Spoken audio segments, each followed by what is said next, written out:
প্রিয় পর্যটক নোয়াখালীবাসী, আমরা travelpost24.com থেকে নোয়াখালী চলে এসেছিলাম। দেখতে পাচ্ছেন নোয়াখালী জসকোট সেটি দেখা যাচ্ছে এবং পাশে দেখা যাচ্ছে নোয়াখালী জেলা কেন্দ্রীয় জামে মসজিদ। এটি 1950 সালে প্রতিষ্ঠিত।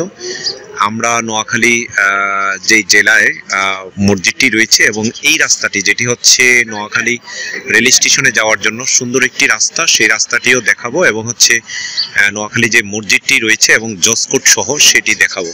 তো আপনারা আমাদের সাথে থাকবেন এবং আমরা দেখাচ্ছি আপনাদেরকে। বলছি travelpost24.com থেকে নোয়াখালী যে মসজিদের সামনে একটি পুকুর রয়েছে, সুন্দর একটি পুকুর এবং নোয়াখালী জামে মসজিদ সেটি, এবং পাশে দেখা যাচ্ছে মসজিদের পাশেই রয়েছে নোয়াখালী জসকোট চিফ জুডিশিয়াল ম্যাজিস্ট্রেট আদালত নোয়াখালী, সেটি দেখা যাচ্ছে।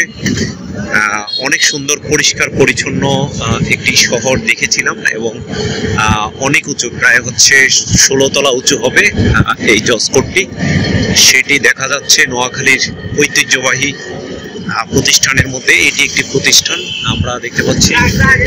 অনেক সুন্দর, চমৎকার এবং দেখার মধ্যে একটি প্রতিষ্ঠান। এখানে হচ্ছে আইন আদালত বিভিন্ন, এটি সাবেক সরকারের একটি উন্নয়নের বিশেষ অবদান নোয়াখালীর প্রতি, সেটি দেখতে পাচ্ছি। আমরা যাচ্ছি নোয়াখালী, এটি হচ্ছে সার্কিট হাউস, সেটি দেখা যাচ্ছে।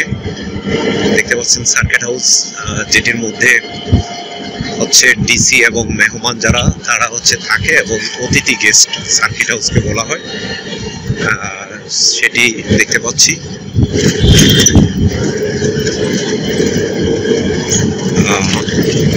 চারপাশে দেখার মতো অনেক সুন্দর কিছু রয়েছে